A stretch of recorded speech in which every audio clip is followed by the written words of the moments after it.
నిన్న రాజా సాబ్ నుంచి కొత్త గ్లిమ్స్ వచ్చింది ప్రభాస్ది సడన్గా. అంటే ఎటువంటి హడావిడి లేకుండా సడన్గా వదిలారు. ఇప్పుడు ఈ రోజుతో 24 గంటలు పూర్తయింది. ఇక ఎంతమంది చూశారు ఈ గ్లిమ్స్ని అని చూస్తే చాలా తక్కువ మంది చూశారు. అసలు చాలా తక్కువ వ్యూస్ వచ్చాయి. కేవలం 6 మిలియన్ వ్యూస్ మాత్రమే వచ్చాయి మొదటి 24 గంటల్లో. 1 మిలియన్ అంటే 10 లక్షలు, 6 మిలియన్ అంటే కేవలం 60 లక్షల మంది మాత్రమే చూశారు ఈ గ్లిమ్స్ని. ప్రభాస్ లాంటి పాన్ ఇండియా స్టార్కి అందులో అన్ని భాషల్లో, అంటే ఈ గ్లిమ్స్లో డైలాగ్ కూడా ఏం లేదు. సో అన్ని భాషల్లో వచ్చింది ఒకటే గ్లిమ్స్. అయినా కానీ వ్యూస్ అసలు లేవు. నాకు తెలిసి ఎవరికి తెలియదు అనుకుంటా ఈ గ్లిమ్స్ వచ్చినట్టు, అందుకే ఎవరు చూడలేదు. ఇప్పుడు తర్వాత చూస్తారనుకుంటా. మొదటి 24 గంటల్లో మాత్రం చాలా తక్కువ వ్యూస్. 60 లక్షలు అనేది చాలా తక్కువ వ్యూస్. మామూలుగా ప్రభాస్ సినిమా అంటే మినిమం 2 కోట్లు, 3 కోట్లు, 4 కోట్ల వరకు వ్యూస్ వస్తాయి మొదటి 24 గంటలు పాన్ ఇండియా లెవెల్లో. కనీసం ఒక తెలుగు సినిమాకు వచ్చినంత వ్యూస్ కూడా రాలేదు. కేవలం 60 లక్షలు వచ్చాయి. ఇక లైక్స్ కూడా మామూలుగా స్టార్ హీరో సినిమాల నుంచి గ్లిమ్స్ వచ్చినా, టీజర్ వచ్చినా, ట్రైలర్ వచ్చినా, పాట వచ్చినా లైక్స్ ఫాస్టెస్ట్గా ఎంతమంది లైక్ చేస్తారనేది కూడా కొత్త రికార్డు ఉంది. అది మన రీసెంట్గా వచ్చిన మన ఓజీ గ్లిమ్స్ వచ్చేసి గ్లిమ్స్ వచ్చినప్పుడు 6 నిమిషాల్లోనే లక్ష లైకులు పడ్డాయి దానికి. తర్వాత మొన్న వచ్చిన దేవర గ్లిమ్స్కి కూడా 9 నిమిషాల్లోనే 1,00,000 లైకులు వచ్చాయి. కానీ మన రాజా సాబ్కి గ్లిమ్స్కి లైక్స్ కూడా మొదటి 1,00,000 లైకులు రావడానికి 45 నిమిషాలు పట్టింది. సో ఎవరికి తెలియదనే అనుకుంటున్నాను నేను. అందుకే వ్యూస్ తక్కువ ఉన్నాయి, లైక్స్ తక్కువ ఉన్నాయి. ఓవరాల్గా 24 అవర్స్లో లైక్స్ పరంగా చూస్తే కూడా 3 లక్షల లైకులు వచ్చాయి.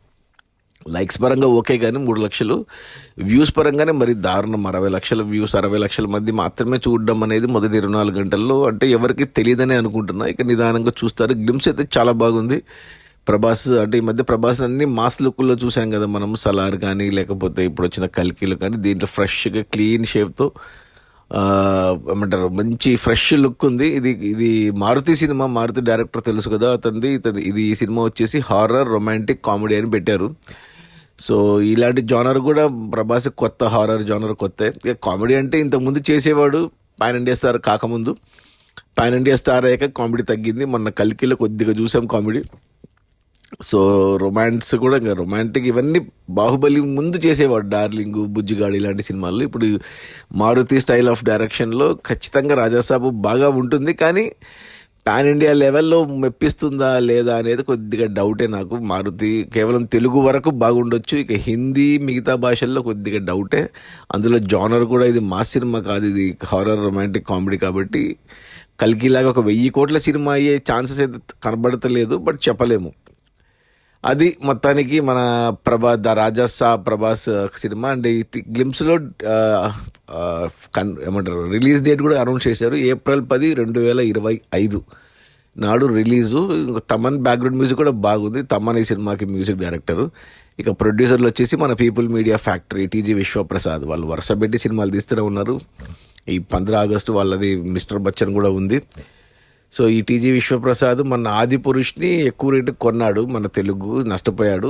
ఆ నష్టాన్ని భర్తీ చేయడానికి ప్రభాస్ ఈ సినిమా చేస్తున్నాడు వాళ్ళకి కొద్దిగా తక్కువ రెమ్యునరేషన్తో. సో చూడాలి మరి. ప్రభాస్ వరుసగా మనకు సినిమాల మీద సినిమాలు అయిపోయినాయి. సలార్ అయిపోయింది, కల్కి అయిపోయింది.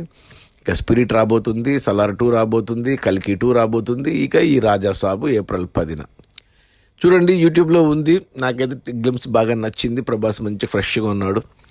సో చూసింటే ఓకే, మీరు చూడకపోతే ఒకసారి చూసి లైక్ వేసుకోండి ఆ గ్లిమ్స్కి. ఓకే, అది మన Prabhas the Raja Saab glimpse.